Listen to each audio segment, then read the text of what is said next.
what's up? I'm Jonny Staub from Vancouver, Canada, and this is my coming out story. Around the age of 35, I had to come out again.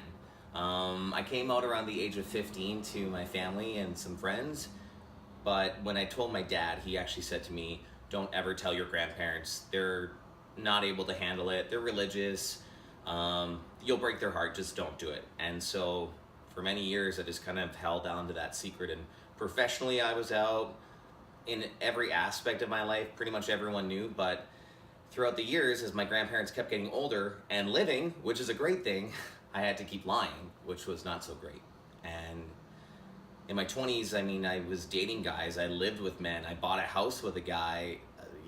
At points I thought I was gonna get married, and to just keep lying to them. And I think they probably started to think like, okay, this guy's got a career, he's not the ugliest man on the planet. Like, I'm sure someone could love him. Why isn't he finding, a nice girl to settle down with? And I just have to keep being like, no, my career comes first. I'm moving a lot. I travel a lot.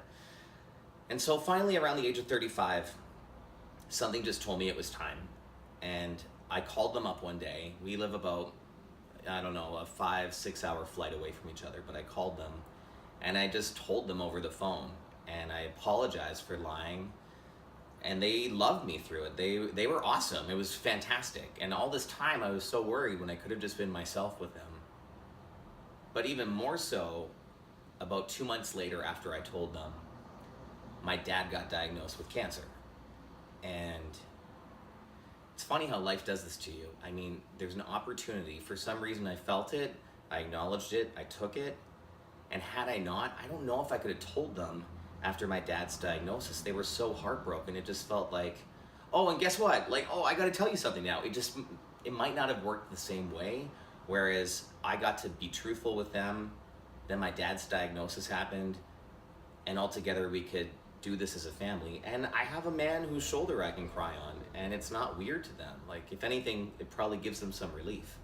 So I don't know if you're struggling, or maybe even this inspired you, but take those opportunities. You don't know what can happen. Stand in your bravery, or however brave you feel you are. Try and muster up some strength and just be you, because it's so worth it at the end. And maybe you did feel inspired by this story, and maybe you want to share yours. So hit us up. You can do it at the Travelin Bum, which is Travelin with an N, at the Travelin Bum on Instagram.